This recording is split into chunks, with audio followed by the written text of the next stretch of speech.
2023년 2회 문제풀이를 시작하겠습니다. 전기로에서 탄소와 모래를 용융화합시키면 카보런덤이 만들어집니다.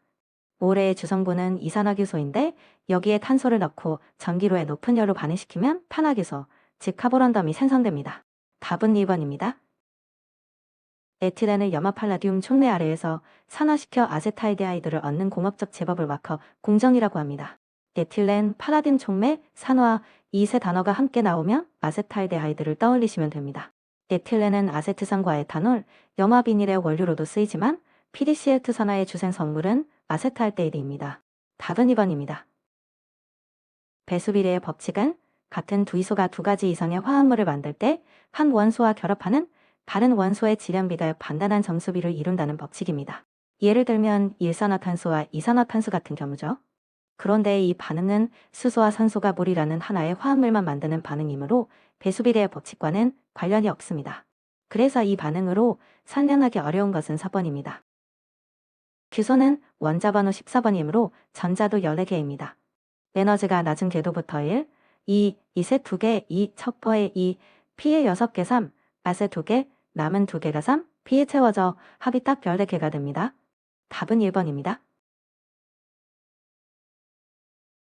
원소 질량의 표준이 되는 것은 탄소입니다. 질량수 12인 탄소 원자 하나의 질량을 정확히 12로 정해놓고 다른 모든 원소의 원자량은 이 탄소와의 상대적인 비율로 나타냅니다. 원자량의 단위가 붙지 않는 까닭도 바로 이 상대값이기 때문이지요. 답은 2번입니다. 분자식은 같은데 구조가 다른 화합물을 이성질체라고 합니다. 헷갈리기 쉬운 용어를 함께 정리해 두시면 좋습니다. 동소체는 같은 원소로 되어 있으나 성질과 모양이 다른 호탄소 물질이고 동위원소는 원자번호는 같지만 질량수가 다른 원자입니다. 방향족 화합물은 벤젠고리를 가진 화합물이고요. 이 용어가 시험에 번갈아 출제되니 꼭 구별해서 암기해 주셔요. 답은 2번입니다. 산성산화물은 물과 반응하면 산을 만들고 염기와 반응하면 염을 만드는 산화물입니다. 대체로 비금속 원소의 산화물이 여기에 해당하지요. 이산화탄소는 물에 녹아 탄산이 됩니다. 탄산음료를 떠올리시면 쉽습니다. 나머지 BaO, 산화칼슘, 산화마그네슘은 모두 금속 한화물이라 물과 만나면 수산화물, 즉 염기가 되는 염기성 산화물입니다. 답은 2번입니다. 염기성 산화물은 금속 원소와 산소가 결합한 산화물로 물과 반응하면 수산화물이 되어 염기섬을 띱니다. 산화칼슘, 산화칼슘과 산화나트륨 Na2O는 둘 다 금속 산화물이라 조건에 맞습니다. 반면 이산화황, 이산화탄소, 삼산화황, 오산화인처럼 비금속의 산화물은 산성 산화물이고 산화알루미늄은 산과 염기 모두와 반응하는 양쪽성 산화물이지요. 답은 1번입니다. 브랜스테드 개념에서 산은 수소이온을 내어주는 물질, 염기는 수소이온을 받는 물질입니다. 정반응에서 물은 수소이온을 내어주고 수산화이온과 됨으로 산이고 암모니아는 수소이온을 받아 암모늄이온이 됨으로 염기입니다. 역반응에서는 암모늄이온이 수소이온을 내어주는 산, 수산화이온이 받는 염기가 됩니다. 따라서 산에 해당하는 것은 물과 암모늄이온이고 답은 4번입니다. 페놀프탈레인은 산성과 중성에서는 무색이고 pH 8.2를 넘는 염기섬에서 염분 홍색을 거쳐 붉은색으로 변하는 지시약입니다. 색이 나타나는 쪽이 염기성이라는 것만 기억하시면 산성에서는 색이 없다는 답이 바로 나옵니다. 주마 접점에서 무색이던 용액이 분홍빛을 띠는 순간을 종말점으로 잡는 것도 같은 이유이지요.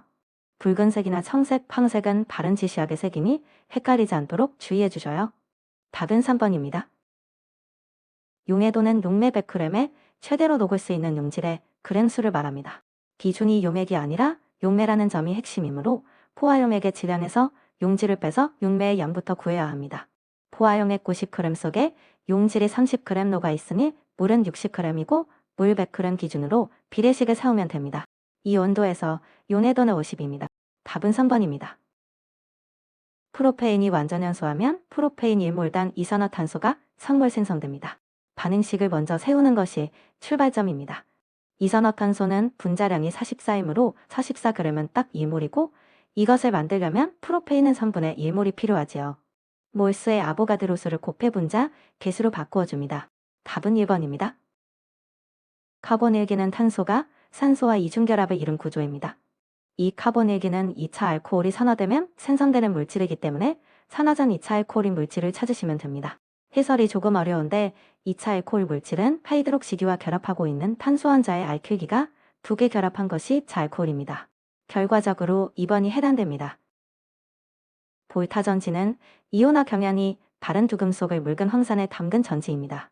이온화 경향이 큰 아연이 마이너스 극이 되어 산화되고 작은 고리가 플러스 극이 되어 그 표면에서 수소 이온이 환원됩니다. 즉 플러스 극에서 일어나는 것은 산화가 아니라 환원이므로 2번이 틀린 설명입니다. 전자는 마이너스 극에서 플러스 극으로, 전류는 그 반대로 흐른다는 것도 함께 기억해 주셔요. 금속의 이온화 경향, 즉 반응성 순서를 묻는 문제입니다. 칼륨, 칼슘, 나트륨, 마그네슘, 알루미늄, 아연, 철, 납,구리, 은, 금의 순서로 반응성이 작아집니다. 반응성이 큰 금속이 반응성이 작은 금속의 이온을 만나야 전자를 이뤄 산화되면서 전반응이 진행됩니다. 아연은 납보다 반응성이 크므로 아연이 산화되고 납 이온이 환원되는 1번만 정반응으로 진행됩니다. 이온화 경향 순서는 꼭 암기해 주셔요. 답은 1번입니다. 탄소와 모래의 주성분인 이산화계소를 전기로에 넣어 강하게 가열하면 탄화계소가 생성됩니다. 상품명으로 카보란덤이라 부르며 다이아몬드에 버금갈 만큼 단단해서 연마제로 널리 쓰입니다. 석회와 탄소를 가열해 만드는 카바이드는 물과 반응해 아세틸렌을 내는 전혀 다른 물질이니 혼동하지 않도록 합니다. 답은 1번입니다. 반감기는 방사성 원소의 양이 절반으로 줄어드는데 걸리는 시간입니다. 경과 시간을 반감기로 나눈 횟수만큼 2분의 1을 거듭 제곱하면 남은 분율이 나옵니다. 반감기가 20일인데 40일이 지났으니 반감기가 2번 지난 셈이지요. 분율만 물었으므로 차원량을 1로 놓고 계산합니다. 20일 후에 2분의 2일, 40일 후에는 그 절반인 4분의 1이 남습니다. 답은 3번입니다. 벤젠은 친전자성 치원 반응으로 여러 유도체를 만듭니다. 염소하면 염소가 붙어 클로로벤젠이 되고 진한 황산으로 설포나하면 술폰산기가 붙어 벤젠설폰산이 되지요. 보기와는 이렇게 직접 유도할 수 있습니다. 그러나 이이치가 붙은 페놀은 치원 반응으로 직접 얻을 수 없고 쿠멘법 같은 별도 공정을 거쳐야 합니다. NH2가 붙은 아닐린도 마찬가지로 먼저 나이트로화로 이산화질소를 붙인 가응 환원해야 얻어집니다. 직접 유도할 수 없는 것은 Y이니 답은 2번입니다. IUPAC 명명법은 가장 긴 탄소 사슬을 주사슬로 잡는 것에서 시작합니다. 그림의 구조에서 가장 긴 사슬은 탄소 5개짜리이므로 주사슬 이름은 펜테인이 됩니다. 다음으로 치환기인 메틸기의 미치 번호가 가장 작아지도록 번호를 매기면 어느 쪽 붓에서 세어도 3번 탄소에 메틸기 1개가 붙습니다. 따라서 이름은 3메틸펜테인이고 답은 2번입니다. 벤젠 고리를 가진 화합물을 방향족 화합물이라고 합니다. 보기에 아세틸렌은 삼중결합이 있는 사슬형 탄화수소이고 아세톤과 메테인도 고리가 없는 지방족 화합물입니다. 아닐린은 벤젠 고리에 아민기수소 NH2가 붙어있는 대표적인 방향족 아민이므로 벤젠 고리를 함유한 물질은 아닌입니다. 답은 4번입니다. 연소가 잘 일어나는 조건을 묻는 문제입니다. 산소와 친화력이 클수록 온도가 높을수록 연소 범위가 넓을수록 불은 잘 붙습니다. 그런데 발화점은 점화원이 없어도 스스로 불이 붙는 온도이므로 발화점이 낮을수록 낮은 온도에서 불이 붙어 위험합니다. 발화점이 높다는 것은 그만큼 온도를 많이 올려야 불이 붙는다는 뜻이니 오히려 연소가 어려워지지요. 거꾸로 서술한 4번이 틀렸습니다. 답은 4번입니다. 질소는 불연성 기체이며 대표적인 산화물은 이산화질소, 이산화질소 등이 존재하며 보통 녹스. 답은 4번입니다. 화재는 무엇이 타느냐에 따라 등급을 나눕니다. A급은 목재, 종이, 석유 같은 일반 가연물 화재, B급은 휘발유, 경유, 알코올 같은 유류 및 인화성 액체 화재, C급은 변압기나 배선에서 나는 전기 화재, D급은 마그네슘, 알루미늄 분말 같은 금속 화재입니다. 인화성 액체는 유류 화재에 속하므로 B급이고 답은 2번입니다. A, B, C, D 등급 구분은 기본 중의 기본이니 반드시 암기해 주셔요. 공기 중 산소의 비율은 무엇을 기준으로 재느냐에 따라 값이 달라집니다. 부피를 기준으로 하면 산소는 약 21%, 질소는 약 79%입니다. 그런데 산소의 분자량 32는 공기의 평균 분자량 29보다 크기 때문에 같은 부피라도 무게가 더 나가서 질량 기준으로는 약 23%로 조금 올라갑니다. 문제는 부피 100 분율과 질량 100 분율 순으로 물었으니 28%, 23%입니다. 답은 2번입니다. 드라이아이스는 고체, 이산화탄소이므로 기화해도 물질은 그대로 이산화탄소입니다. 질량을 분자량으로 나누면 몰수가 나오지요. 이산화탄소의 분자량은 12 더하기 10 곱하기 2는 44입니다. 1kg은 1000g이므로 약 22.7몰의 이산화탄소가 됩니다. 답은 1번입니다. 벤조일퍼옥사이드는 제오류 위험물 유기과 산화물입니다. 열, 중력, 마찰로 폭발할 수 있고 진한 질산이나 진한 황산과의 접촉을 피해야 하며 비활성 희석제를 넣으면 폭발성을 낮출 수 있습니다. 그런데 물은 오히려 이 물질을 안정화시키는 희석제로 쓰입니다. 실제로 수분을 함유시킨 상태로 저장의 폭발성을 낮추지요. 그러니 수분과 접촉하면 폭발 위험이 있다는 4번 설명이 틀렸습니다. 금수성 물질과 헷갈리지 않도록 주의해 주셔요. 답은 4번입니다. 온반연기 외부에 표시하는 주의사항 문제입니다. 화기연금은 스스로 탔거나 불을 일으킬 수 있는 이별을 붙입니다. 제2류의 인화성고체, 제3류의 자연발화성 물질, 제5류 위험물이 모두 여기에 해당하지요. 반면 제1류 중 알칼리 금속의 과산화물은 자신이 타는 것이 아니라 산소를 넣어 남을 태우는 산화성 고체이면서 물을 금하는 성질도 있어 화기, 충격주의와 물기연금, 가연물적 족주의를 표시합니다. 화기연금이 빠지는 것은 1번, 답은 1번입니다. 인화칼슘은 제3류 위험물인 금수성 물질입니다. 금수는 말 그대로 물을 금한다는 뜻입니다. 물과 접촉하면 유독하면서 가연성도 있는 포스핀 가스가 발생하므로 봉산의 물이나 화학포, 이런 금수성 물질의 화재에는 마른 모래로 덮어 질식소화하는 것이 가장 적합합니다. 답은 1번입니다. 분말소화약제는 종별주 성분과 착색이 짝으로 출제됩니다. 제1종의 탄산수소 나트륨은 황색이 아니라 백색이므로 4번이 틀렸습니다. 제2종과 제4종은 탄산수소 칼륨 계열로 담회색과 회색인이 함께 정리해 주셔요. 답은 4번입니다. 분말소화약제의 주된 소화작용을 묻고 있습니다. 분말이 화염을 뒤덮어 산소 공급을 차단하는 질식소화가 주된 작용입니다. 여기에 열분해로 생긴 나트륨이나 칼륨 이온이 연쇄 반응을 끊는 부촉매 효과, 분해할 때 열을 빼앗는 냉각 효과가 보조적으로 더해지지요. 유화소화는 유면의 유화층을 만드는 방식이라 분말과는 관계가 없습니다. 가장 가까운 것은 질식소화이므로 답은 2번입니다. 열분해식과 이상기체의 방정식을 잇는 계산입니다. 제1종 분말 탄산수소 나트륨 분해식은 다음과 같습니다. 2몰 168kg, 당 이산화탄소 44kg이 나옵니다. PV는 nRT에 넣지요. T는 270 더하기 273은 543K. 답은 2번입니다. 가솔린은 제사리 위험물 제일석유류입니다. 유류화제의 물줄기를 그대로 쏘면 기름이 물 위에 떠서 흘러 퍼지기 때문에 불이 오히려 번집니다. 그래서 막대 모양 물줄기로 쏘는 봉상수, 봉상강화액 소화기는 제사리 위험물에 적응성이 없습니다. 반면 안개처럼 미세하게 뿌리는 무성강화액은 질식과 냉각이 함께 작용해 적응성이 있고 이산화탄소 소화기와 포소화기도 질식소화가 되므로 적응성이 있지요. 봉사는 안 되고 무사는 된다? 이렇게 짝지어 기억해 주셔요. 답은 1번입니다. 인화알루미늄은 제3류 위험물인 금수성 물질입니다. 물과 반응하면 맹독성이면서 가연성인 포스핀 가스를 발생시키므로 화재 시 주소소하는 절대 금물입니다. 이름이 비슷한 포스겐과 혼동하지 않도록 주의해 주셔요. 답은 4번입니다. 옥내 소화전 설비의 세부 기준을 묻는 문제입니다.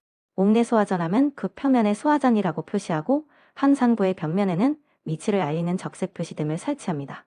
이 표시 등의 불빛은 부착면과 15도 이상의 각도가 되는 방향으로 10m 떨어진 곳에서도 쉽게 식별할 수 있어야 합니다. 또 호스 접속구는 바닥면으로부터 1.5m 이하 높이에 설치하지요.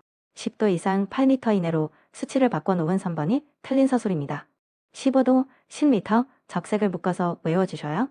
답은 3번입니다.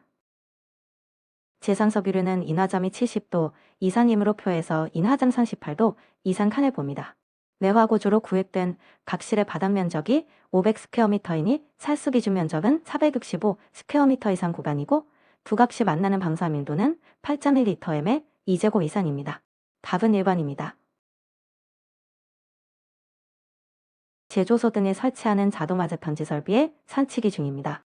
경계구역은 원칙적으로 건축물의 2 이상의 층에 걸치지 않도록 하고 하나의 경계구역 면적은 600스퀘어미터 이하, 한 단의 길이는 50m 이하로 합니다. 비상전원도 반드시 설치해야 하지요. 감지기는 지붕이나 벽의 옥내의 면한 부분에 화재 발생을 유효하게 감지할 수 있도록 설치합니다. 화재는 어느 층에서든 날 수 있으므로 상층이 있다고 해서 감지기 설치를 면제해주는 규정은 없습니다. 답은 2번입니다. 제조소의 배출설비 기준입니다. 가연성 증기나 미분이 체류할 우려가 있는 건축물에는 배출설비를 설치해 강제로 배출해야 합니다. 배출 능력은 국소 방식의 경우 1시간당 배출 장소 용적의 20배 이상이어야 합니다. 참고로 전엽 방식일 때는 바닥 면적 1스퀘어미터당 18큐빅미터 이상으로 기준이 따로 정해져 있습니다. 국소 방식은 용적의 20배, 전엽 방식은 18큐빅미터. 자주 나오는 숫자이니 짝으로 외워주셔요. 답은 4번입니다. 포소와 약재의 혼합 방식을 구분하는 문제입니다. 펌프와 발포기 중간에 벤투리관을 두고 벤투리 작용과 펌프 가압수가 약재 저장 탱크를 누르는 압력을 함께 이용해 약재를 흡입, 혼합하는 방식이 프레셔 프로포셔너입니다. 실무에서 가장 널리 쓰이는 방식이지요. 나머지도 함께 정리해 주셔요. 벤투리 작용만 이용하면 라인 프로포셔너, 펌프 토출량의 일부를 되돌려 섞으면 펌프 프로포셔너, 별도의 압입용 펌프로 약재를 밀어 넣으면 프레셔 사이드 프로포셔너입니다. 답은 2번입니다. 이산화탄소를 저장하는 저압식 저장용기의 기준입니다. 외울 게 참 많습니다. 힘든 시험입니다.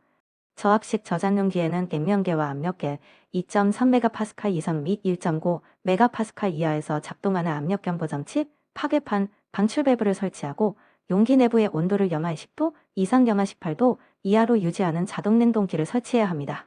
문제에서 묻는 자동 냉동기의 온도 범위는 영하 20도에서 영하 18도, 답은 2번입니다. 자동화재 탐지 설비를 반드시 설치해야 하는 대상을 묻고 있습니다.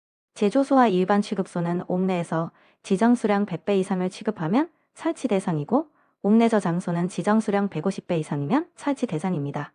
1번, 2번, 3번은 모두 200배이니 기준에 넘지요. 다만 옥내 저장소는 고인 하자미원 물말을 저장하는 것을 제외한다는 단서가 붙어 있습니다. 그래서 4번은 200배여도 설치 의무 대상이 아닙니다. 답은 4번입니다. 인화점을 비교하는 문제입니다. 보기가 시성식으로 나와 있으니 물질명부터 정리해야 합니다. 아닐린은 70도, 니트로벤젠은 88도, 피리딘은 10도, 톨루엔은 4도입니다. 가장 낮은 것은 톨루엔이지요. 답은 4번입니다. 인화점 수치 비교는 매 회차 빠지지 않는 유형이니 특수인 화물과 제일석유류 대표 물질의 인화점만큼은 숫자로 암기해 주셔요. 염소선 나트륨은 제1류 위험물인 산화성 고체입니다. 제1류는 자신은 불연성이지만 분해하면서 산소를 내놓아 다른 물질의 연소를 돕는 산화력이 강한 물질들입니다. 그러니 환원력이 강하다는 서술은 정반대의 설명이지요. 답은 1번입니다. 무색 결정이고 주소 소화가 가능하며 강산과 혼합하면 폭발할 수 있다는 나머지 보기는 모두 옳습니다. 물과 알코올에 자유롭고 조해성이 있다는 점도 함께 챙겨주셔요. 산화와인과 우황와인은 둘 다 임과 환으로만 이루어져 있습니다. 연소하면 환은 이산화황으로 이는 오산화인으로 산화됩니다. 구성 원소가 같으니 연소 생성물도 같지요. 공통 생성물은 이산화황과 오산화인이므로 답은 3번입니다. 황화수소는 연소가 아니라 물과 반응할 때 나오는 기체입니다. 금속 칼륨은 제3류 위험물로 자연 발화성과 금수성을 함께 가진 매우 발현성이 큰 금속입니다. 공기와 수분을 동시에 차단해야 하므로 등유, 경이용 유동 파라핀 같은 석유류 속에 담가 보관합니다. 1, 2, 3번이 모두 여기에 해당하지요. 에탄올은 언뜻 보호액이 될 것 같지만 칼륨과 반응해 칼륨 에틸레이트와 수소기체를 발생시키므로 보호액으로 쓸 수 없습니다. 알코올도 칼륨과 반응한다는 점이 단골 함정이니 꼭 기억해 주셔요. 답은 4번입니다. 금속나트륨은 물과 격렬히 반응해 수소를 발생시키는 제3류 위험물이라 등유, 경유 같은 석유 속에 넣어 보관합니다. 그런데 나트륨은 알코올과도 격렬히 반응해 수소를 발생시키므로 알코올 속에는 저장할 수 없습니다. 은백색의 연한 금속이라는 것, 물보다 비중이 작다는 것은 모두 옳은 설명이지요. 옳지 않은 것은 2번입니다. 제4류 위험물의 석유류는 제1석유류부터 제4석유류까지 인화점을 기준으로 구분합니다. 비점이나 발화점이 아니라 인화점이라는 것이 핵심입니다. 예를 들어 제1석유류는 인화점 21도 미만, 제2석유류는 21도 이상 70도 미만 하는 식이죠. 이 구분 기준을 잘못 서술한 3번이 가장 거리가 먼 설명입니다. 연속 범위가 넓을수록 또 하한이 낮을수록 위험한 물질입니다. 연속 범위를 비교해보면 피발린은 약 1.2에서 7.6%, 톨루엔은 약 1.27에서 7.0%, 에틸알코올은 약 3.1에서 27.7%, 다이에틸에터는 약 1.7에서 48%입니다. 다이에틸에터는 하한이 낮으면서 상한이 48%까지 올라감으로 연속 범위가 가장 넓습니다. 특수인 화물의 대표 물질답게 위험성 비교 문제의 단골 손님이니 꼭 기억해 주셔요. 답은 4번입니다. 피리딘은 제사류 위험물 제1석유류에 속하는 수용성 액체입니다. 제1석유류의 지정수량은 비수용성이 200리터, 수용성이 400리터인데 피리딘은 수용성이므로 400리터입니다. 따라서 지정수량을 200리터라고 한 사건이 틀린 설명입니다. 답은 4번입니다. 일기압에서 인화점이 21도 이상 70도 미만이면 제1석유류입니다. 대표 물질이 등유와 경유이죠. 벤젠은 인화점이 염화 11도라 제1석유류, 나이트로벤젠은 88도라 제3석유류, 실린더유는 250도 안팎이라 제4석유류입니다.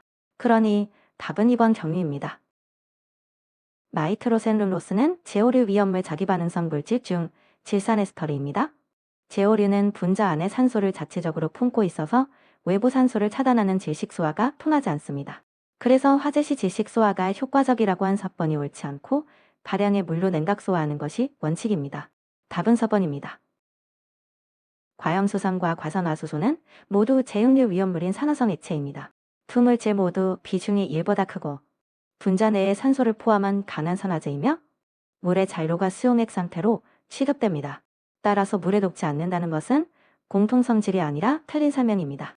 제육류 위험물 자체는 불연성이라는 점도 함께 기억해 주셔요. 답은 2번입니다. 위험물 제조소의 표지력 표지 98입니다. 표지는 한 견의 길이가 0.3m 이상, 다른 한 견의 길이가 0.6m 이상인 직사각형으로 하고 바탕은 백색, 문자는 흑색으로 합니다. 보기 중 이 조건을 만족하는 것은 0.3m와 0.6m를 착지인 것 하나뿐이지요. 제조소에 함께 세우는 방화에 관한 게시판도 크기 규격은 0.3m 이상, 0.6m 이상으로 같습니다. 다만 주의사항 게시판은 내용에 따라 바탕색과 문자색이 달라지니 구분해 주셔요. 답은 3번입니다. 주유 취급소에서의 위험물 취급 기준입니다. 자동차 등의 인화점 40도 미만의 위험물을 주유할 때에는 자동차 등의 원동기를 정지시켜야 합니다. 휘발유처럼 인화점이 낮은 연료의 증기에 불이 붙는 것을 막기 위해서지요. 주유 중 엔진 정지 기준은 40도 미만, 자주 출제되는 숫자이니 꼭 암기해 주셔요. 답은 3번입니다.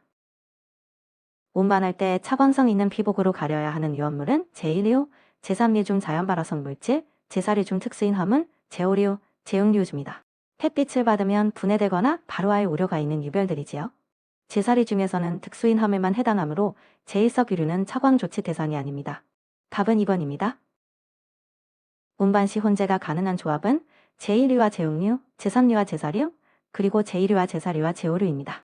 보기 중에서는 제3류와 제4류가 여기에 해당하지요. 지정수량 10분의 1 이하이면 이 기준을 적용하지 않는다는 단서도 함께 기억해 주셔요. 답은 3번입니다. 간이 탱크 저장소의 위치, 구조 및 설비 기준 문제입니다. 간이 저장 탱크 한 개의 용량은 600리터 이하여야 합니다. 하나의 간이 탱크 저장소에 설치하는 탱크는 3개 이하이고 같은 품질의 위험물 탱크를 2개 이상 두어서는 안 됩니다. 탱크는 두께 3.2mm 이상의 강판으로 만들고 70kPa 압력으로 10분간 수압시험을 했을 때 새거나 변형되지 않아야 하지요. 600리터, 3개 이하, 3.2mm 이 숫자들을 묶어 암기해 주셔요. 답은 2번입니다.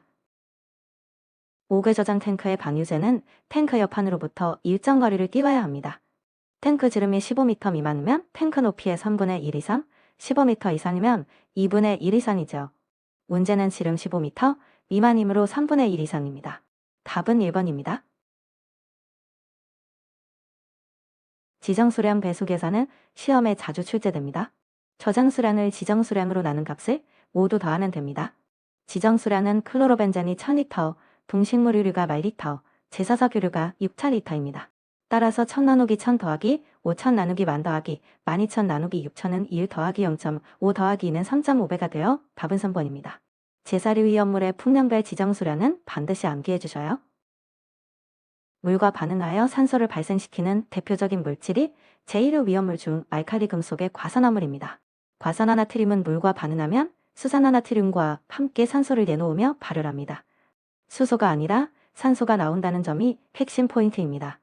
염소산칼륨과 과염소산칼륨은 물과 반응해 산소를 내놓지 않고 탄화칼슘은 물과 만나면 아세틸렌을 발생시킵니다. 답은 2번입니다.